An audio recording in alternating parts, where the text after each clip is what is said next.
Assalamualaikum warahmatullahi wabarakatuh. Hari ini kita akan bahas soal untuk persiapan PTS. Kita akan bahas soal tentang hukum Ohm dan hukum Kirchhoff. Kita bahas mulai dari yang paling sederhana dulu. Pertama, mulai dari nomor 2. Perhatikan rangkaian listrik tertutup berikut ini. Pertanyaannya, kuat arus listrik yang terukur ampere meter adalah. Sebelum kita menjawab soal ini, kita harus kenali dulu bentuk-bentuknya. Misalnya, ada gambar seperti ini, ada garis panjang dan garis pendek, itu menyatakan sebagai sumber tegangannya.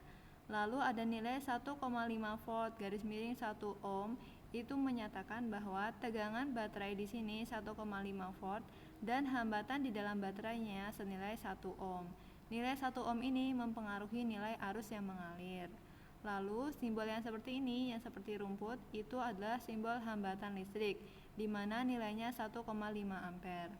Lalu simbol A di lingkaran ini maksudnya sebagai alat ukur ampere meter atau alat mengukur arus. Nah, kalau soal mempunyai satu sumber tegangan listrik ini, maka soal bentuk seperti ini kita bisa selesaikan dengan hukum Kirchhoff, di mana rumusnya VIR ya. V sama dengan I dikali R. Karena ditanyakannya kuat arus, maka kita hitung dulu. V-nya itu 1,5. R-nya dijumlahkan 1,5 ditambah 1 ohm. Terus, nih ada caranya ya. Kenapa di sini rumusnya bukan IV per R? Karena di sini merupakan hambatan STL.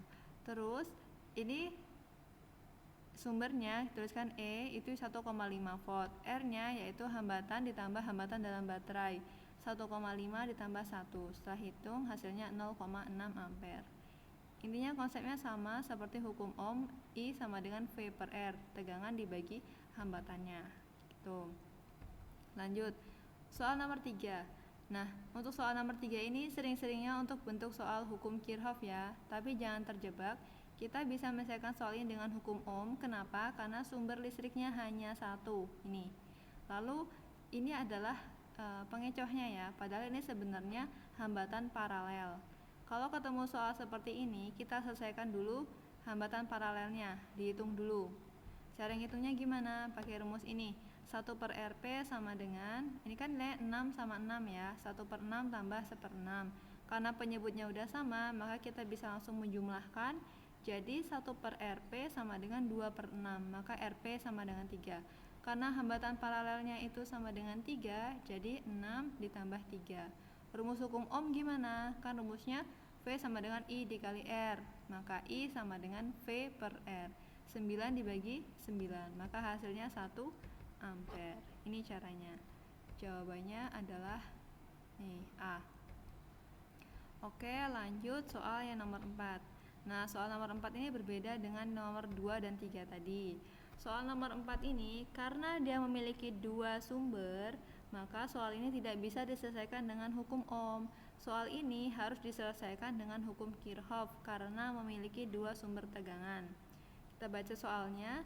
Jika hambatan dalam sumber tegangan masing-masing 0,5 ohm, maka besar kuat arus yang melalui rangkaian tersebut adalah, nih perhatikan di simbolnya ya, ada 16V, R. Maksudnya sumber tegangan atau baterai ini memiliki hambatan dalam yang nilainya 0,5 ohm.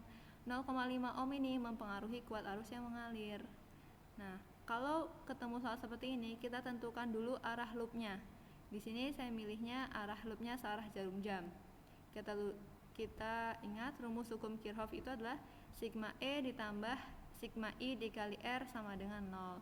Sigma E nya gimana? Karena tadi loopnya searah jarum jam, kita jalan ke sini, ketemu sama kutub positif, maka 16 volt. Jalan lagi ketemu sama kutub negatif, maka dikurangi 8. Ditambah I. Kenapa I aja, nggak I1, I2? Karena di sini arusnya sama di tiap titik, karena hanya ada satu loop dan rangkaiannya seri. Terus R-nya jumlahkan semua. 0,5 tambah 2 tambah 0,5 tambah 3. Ini dijumlahkan semua karena di resistor itu tidak ada yang negatif.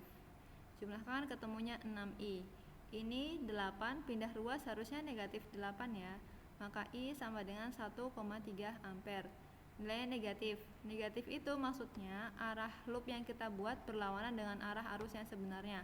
Tapi nggak apa, nilai negatif itu hanya sebagai arah, bukan nilai ya. Jadi kalau ditanya jawaban I-nya berapa, maka pilihlah 1,3 ampere positif. Gitu. Untuk soal nomor 5, ini bentuknya sama, bedanya dia nggak punya hambatan dalam seperti ini. Nah, cara menyelesaikan juga sama, pakai hukum Kirchhoff, 2 Kirchhoff. Arah loopnya ini searah jarum jam. Terserah sih sebenarnya, mau searah jarum jam juga boleh, mau berlawanan arah jarum jam juga boleh. Nanti bedanya apa? Bedanya di hasilnya. Hasilnya yang satu positif, yang satunya negatif, tapi nilainya sama-sama 0,4. Kalau di sini makanya searah jarum jam. Searah kayak gini, sigma E ada ketemu negatif 2 volt. Kenapa negatif? Karena ketemu sama kutub yang negatif dulu, maka negatif 2. Jalan lagi ketemu sama negatif 4. Udah nggak ada sumber yang lain, lalu kita menghitung hambatannya I dikali R. I nya sama semua karena satu loop dan rangkaian seri. Jadi R1 tambah R2, 8 ditambah 6 ya. Dihitung pindah ruas, jadi I sama dengan 6/14, hasilnya 0,4 ampere. Jawabannya A. Gitu. Terus untuk yang soal 2 loop seperti contoh soal yang ini ya. Nih, ini kita belajar konsepnya. Nah, untuk soal hukum Kirchhoff yang 2 loop itu seperti ini. Bentuknya mirip ya sama soal nomor 3. Tapi bedanya nomor 3 sumbernya hanya ada 1, kalau nomor 1 sumbernya ada 2. Jadi setiap serangkaian yang ada sumbernya ada 2 kayak gini, maka kita menyelesaikannya dengan hukum Kirchhoff. Caranya pertama menentukan loop dulu. Gini, ini loopnya searah jarum jam. Kenapa searah jarum jam? Karena di soal udah kasih kode nih. Panah ke atas, I, oh berarti arahnya ke sini. Kalau kita telusuri ternyata ini searah jarum jam. Lalu loop yang sebelahnya gimana? Loop yang kedua ini harus berlawanan arah jarum jam. Dia loopnya gak boleh sama ya antara yang kiri dengan yang kanan. Atau kata kuncinya di sini harusnya harus sama-sama arah geraknya. Kalau yang sebelah kiri ditelusuri arah geraknya itu ke bawah, maka arah loop yang satunya pun arah arusnya ke bawah kayak gini.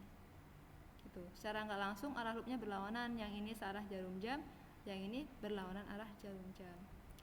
Nih, strateginya tentukan arah loop terlebih dahulu. Gunakan hukum 1 dan hukum 2 Kirchhoff. Perannya hukum 1 adalah sigma I masuk sama dengan I keluar. Kalau I1 ini kan arahnya kayak gini, menuju ke titik percabangan sini. I2 jalan menuju titik percabangan. Lalu di garis yang tengah ini I-nya udah beda, arusnya udah beda karena dia udah percabangan. Kita sebutnya I3. Kalau digambarkan kayak gini kan. Nah, maka I3-nya itu sama dengan I1 ditambah I2. Kenapa gitu? Karena di hukum 1 Kirchhoff, jumlah arus yang masuk sama dengan jumlah arus yang keluar. Tuh. Tinjau loop 1, kan sigma E ditambah sigma I kali R. Sigma E ketemu kutub negatif dulu berarti negatif 6. I-nya berarti 2I. Ini ada 1 ohm tapi I yang ketiga karena arusnya beda ya, sama dengan 0. Loop 2, ketemu kutub negatif dulu, negatif 8 tambah 1I tambah 3I. Nah, ini caranya agak berbeda tapi intinya sama, pakai substitusi dan eliminasi.